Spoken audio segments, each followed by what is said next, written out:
ca la waxe xam nga message woy message mu ni leen yéen ñii nga xam ne xeebu leen mag ñi parce que da ngeen a jàngi biti réew ba ñëw am na ko jàngi bitim réew ñëw saaga magi Sénégal yi bërki démb dama ci seetaan xale bu ma neex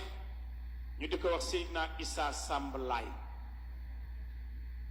ma suivre ko ci télévision ak Djili Niang ci TFM vendredi mu def émission bu am importance ci appelu Mam Sidna Limam wax ci ni ren thème bi mooy zakat source de solidarité xawma et de développement ci azaka lañ ko def mais mu wax fi mu jaar ni mu jànge ci Azhar ba sëñ Murtada jox ko bii bourse mu dem Maroc waaye mu wax bu ma neex ni man dama bëgg mag yi Sénégal yi mu ni sax teesam mu ngi ko def ci mag yi Sénégal yi tabaarakallahu ak seen dund xam nga Serigne Bachir Ngom bu maam Rawhan Ngom teesam mu ngi ko def ci Seydi Hadji Malick ca Azhar ca Égypte ca la waxe ni daje nag benn naar ci professeur yi mu ni ko kii El Hadji Malick si man huwa Cheikhul Hadji Malick mu ni ko duma la wax waaye dama lay wax benn bëy bu mu wax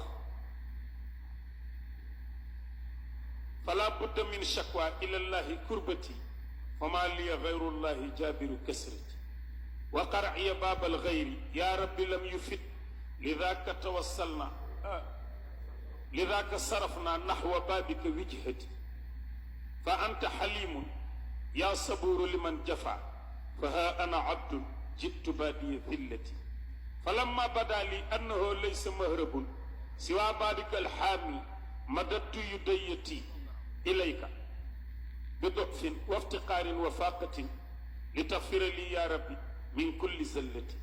فبين يدي مولاي ما زلت واقفا ذليلا حقيرا مستغيثا لشدتي نار بداني تشوب جونكا كي واخ لي نيت nit ku ñuul la ngeen nee na fu mu dajeeg man danaan ma ay na alxaaji Maalik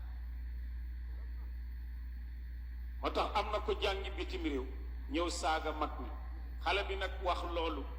mu neex ma lool muy borom xam-xam bu limpide na je l'ai bien suivi ku rafet xam-xam macha allah